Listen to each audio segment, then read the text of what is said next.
Hey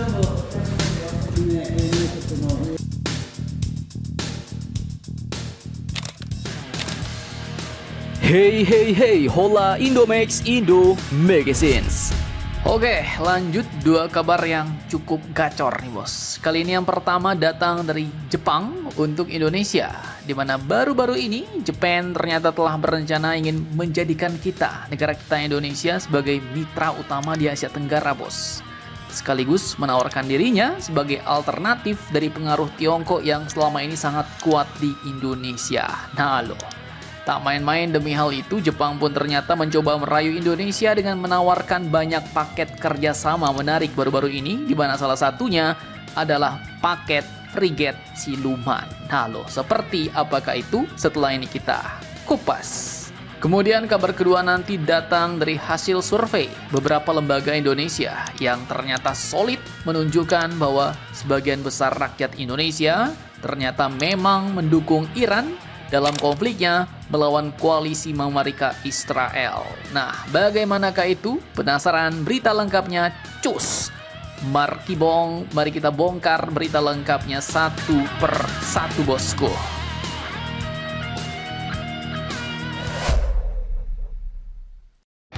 Oke, yang pertama, jadi tanggal 29 Maret 2026 kemarin satu momen penting telah terjadi bos. Ketika Presiden Indonesia, Bapak Prabowo Subianto mendarat di Tokyo untuk kunjungan kenegaraan selama 3 hari. Tapi, ini bukan sekedar kunjungan biasa. Karena di balik jamuan makan bersama Kaisar Jepang Naruhito dan pertemuannya dengan Perdana Menteri Sanai Takaichi, ada agenda besar yang sedang dimainkan Jepang. Jadi admin kutip dari media asing asal Hong Kong, South China Morning Post. Jepang pun ternyata punya misi besar nih bos, yaitu ingin menjadikan Indonesia sebagai mitra utamanya di Asia Tenggara. Dan bukan cuma itu, Jepang juga ingin menawarkan dirinya sebagai alternatif kredibel dari dominasi Tiongkok yang selama ini sudah sangat kuat di Indonesia. Nah loh. Jadi, simpelnya maksudnya Jepang mau menggantikan posisi Tiongkok di Indonesia nih bos. Dan pertanyaannya kenapa Indonesia yang dijadikan target? Nah, jawabannya simpel tapi berat. Karena Indonesia adalah negara terbesar di ASEAN. Kemudian Indonesia punya posisi geografi super strategis di jalur laut dunia. Kaya akan mineral kritis, nikel, dan lain-lain yang dibutuhkan oleh industri masa depan, bos. Jadi bahasa kasarnya kalau bisa gandeng Indonesia, maka setengah game Asia Tenggara udah di tangan. Nah, kenapa Jepang gencar sekarang? Timingnya juga bukan kebetulan, bos. Alasannya karena pengaruh Tiongkok makin kuat di kawasan. Kemudian, Amerika di bawah Donald Trump katanya cenderung lebih konfrontatif. Dan Jepang pun akhirnya memilih pendekatan yang lebih halus, yaitu kerjasama plus investasi plus teknologi. Jadi Jepang datang bukan bawa tekanan, tapi kini membawa tawaran menarik. Dan salah satu fokus utamanya ternyata kemarin yang ditawarkan adalah senjata andalan mereka bos, yaitu frigate siluman. Jepang menawarkan sesuatu yang cukup menggoda, yaitu paket frigate siluman Mogami Class. Kapal perang canggih, siluman, modern, pokoknya bukan kaleng-kaleng bos. Dan jangan salah, bukan cuma mau jual kapal doang, tapi sepaket dengan teknologinya bos. Nah, lantas, apa saja sebenarnya isi paket rayuan Jepang ke Indonesia? Berapa harga paket kapal siluman Jepang yang ditawarkan? Dan apakah ini cukup untuk menyaingi pengaruh Tiongkok? Simak videonya sampai habis bos.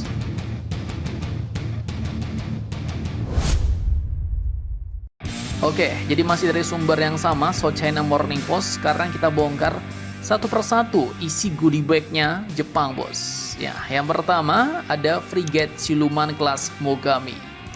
Jepang pun katanya menawarkan hingga 8 unit frigate siluman ini dengan nilai sekitar 3,6 miliar US dollar. Ngeri-ngeri sodap. Nah, ini kalau dirupiahkan sekitar 61 triliun rupiah, bos. Dan skema penawarannya juga menarik nih.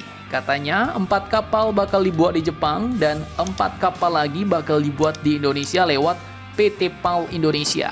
Artinya ya, Jepang bukan cuma mau jual kapalnya doang bos, tapi juga mau memberi transfer teknologi. Dan ini penting banget buat kemandirian industri pertahanan Indonesia, apalagi teknologinya made in Japan. Nah, Kemudian lanjut, Jepang ternyata juga menawarkan kerjasama energi dan mineral. Jadi pada Maret 2026 di Tokyo, Indonesia dan Jepang pun sudah menekan kerjasama mineral kritis, bos. Kemudian kerjasama energi nuklir. Dan mengapa ini penting? Karena Jepang butuh pasokan bahan baku industri seperti baterai, EV, dan lain-lain. Sementara itu Indonesia, kita butuh teknologi dan investasi mereka. Jadi ini win-win solution, sama-sama untung. Kemudian tak main-main, semua ini pun masuk dalam strategi besar Jepang, bos, yaitu untuk mencapai Free and Open Indo-Pasifik. Visinya jalur laut bebas dan aman, kemudian perdagangan terbuka dan kawasan yang stabil serta berbasis hukum. Namun kuncinya untuk mendapatkan semua itu, Indonesia harus masuk ke dalamnya. Karena ibarat kata tanpa Indonesia, strategi ini pun bisa dibilang kurang bensin, jadi kurang menggigit, bos. Nah, jadi jelas, menurut artikel ini Jepang pun kini tengah melakukan pertarungan pengaruh di Asia Tenggara. Di satu sisi, Tiongkok dengan kekuatan ekonomi dan investasi besar mereka merasuk ke wilayah Asia Tenggara, terutama Indonesia. Dan di sisi lain, kini Jepang dengan pendekatan teknologi, pertahanan, dan kerjasama strategis mencoba merayu Indonesia. Dan negara kita Indonesia tetap santai, tetap pragmatis. Maksudnya, kita bisa ambil semua peluang tanpa harus memihak. Bebas aktif alias non-blok, bos. Bebas mau kemana aja, ya kan? Jadi bahasa simpelnya, kalau bisa dapat dua-duanya, kenapa harus pilih satu? Nah, bagaimana menurut kalian?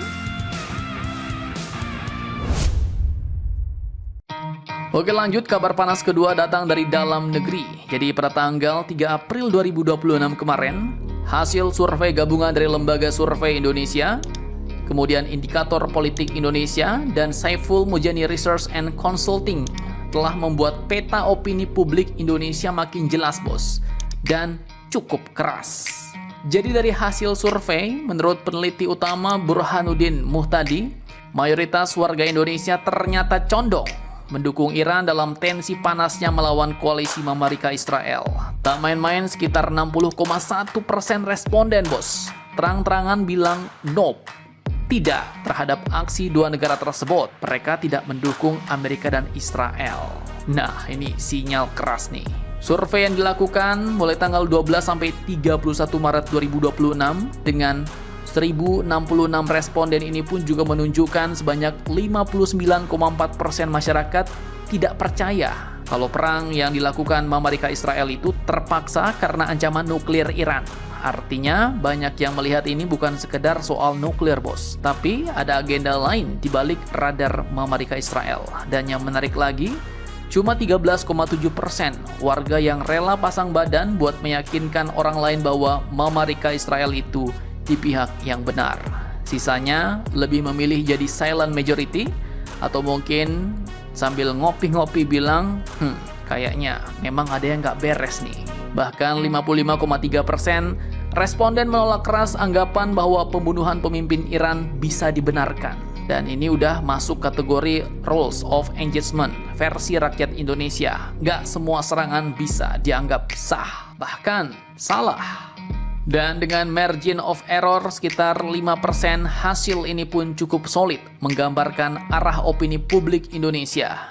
Jadi kalau ini adalah perang narasi, maka Indonesia pun jelas bukan penonton biasa, tapi kini sudah punya sikap sendiri, bos.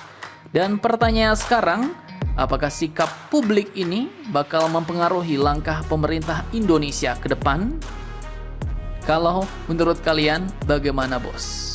Jangan lupa komentar, tetaplah kalian barbar dan jangan santuy terus. Demi Indonesia tangguh, salam Indomax, Indo Magazines.